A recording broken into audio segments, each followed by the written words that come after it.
we are going to add buttons and make your animate file be able to go from frame to frame by clicking the different buttons. Okay, so first we're going to do is I'm going to select this layer and create a new layer. Let's label it buttons here. And you could, while you're working, lock the other layers so that you don't accidentally put anything there. So let's click right into this first keyframe. And I'm going to select the rectangle tool. And when you click on this rectangle tool, let's take a look at this properties window. If you don't know where that is, if you lost it, you can go in here and look for the word properties. And the properties window, as a little refresher, whenever you click on anything, it'll give you properties about the different thing that you are selecting. See, look, I have a tool selected here, so it's showing me those tools, are properties about the tool here. And then I'm going to take this rectangle tool, and then I notice in this rectangle options, you have a rectangle corner radius. Let's see what happens if we change that. What I'm aiming here to do is create a rounded corners on the rectangle. See how they're rounded now? Give it a cooler button look. So if I had it set at 0, it would just be, 90-degree angles. So I'm going to go ahead and go with, say, 20. And let's pick any color you want. Okay. I'm just going to go, I guess I'll just do these colors here. Let's start with red and, well, that doesn't make sense. Maybe what I'll do is use the eyedropper tool and select, see, can I select I'm going to select the dirt color because this first, and now I'm going to go back to this rectangle, and I'm going to go ahead and make my first button. The reason I'm making it dirt colors, I'm going to make this the button that goes to this first frame. Okay, so now let's just do this.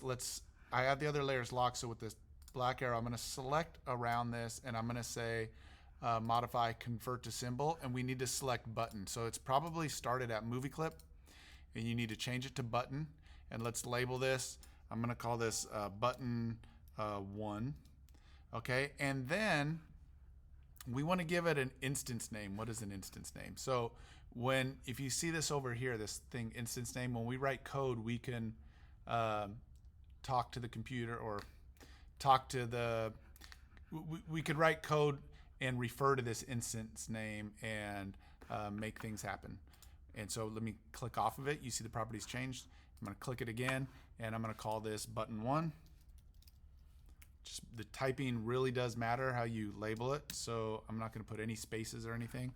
And so I have button 1. Okay, there.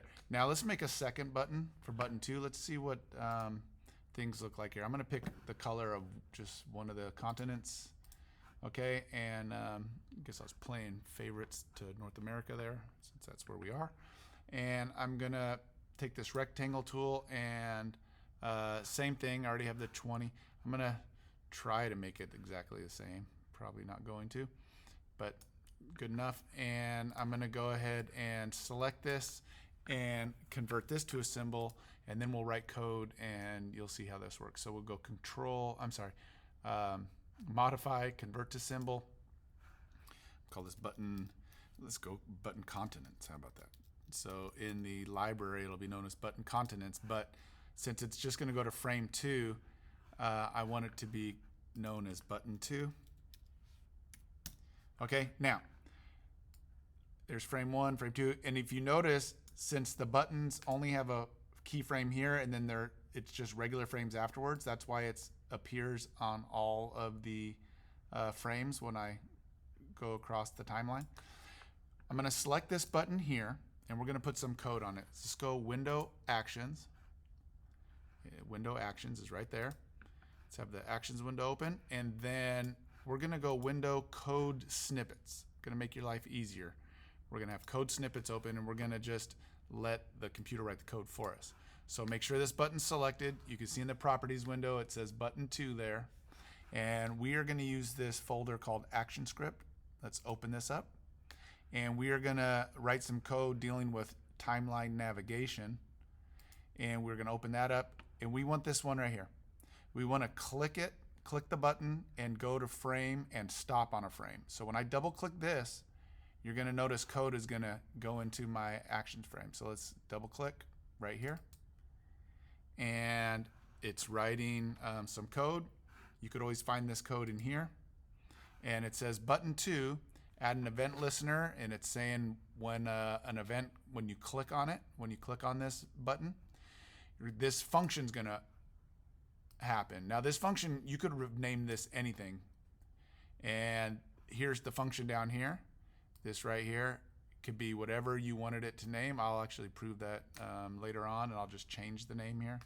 And then it says go to and stop 5. Now that's just the example that it gives you to go on 5, but we're going to change this to 2 because we want button 2 to always go to and stop on frame 2 when you click it. Okay, so let's save this. You have to go File, Save, and then let's test it, Control Test. And when I click this button, it goes to frame 2. Right? Really cool. Now this doesn't do anything. Let's make this button go back to frame 1. So let's select this.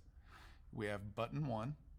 Let's go to our action snippets here, code snippets, and double click this. And it says now button 1, add an event listener, and we want it to go to and stop frame 1. Okay, and let's save this. Okay, and we will go Control Test. And when I click this one, it goes to 2, and this one goes to 1. If I keep clicking it, it's just going to stay at frame 1. This is going to frame 2. 1, 2, 1, 2. Okay. All right. In the next tutorials, we will dress these buttons up. We'll label them and label what we're looking at here on the map. Okay. Go ahead and have fun creating your buttons. Have fun.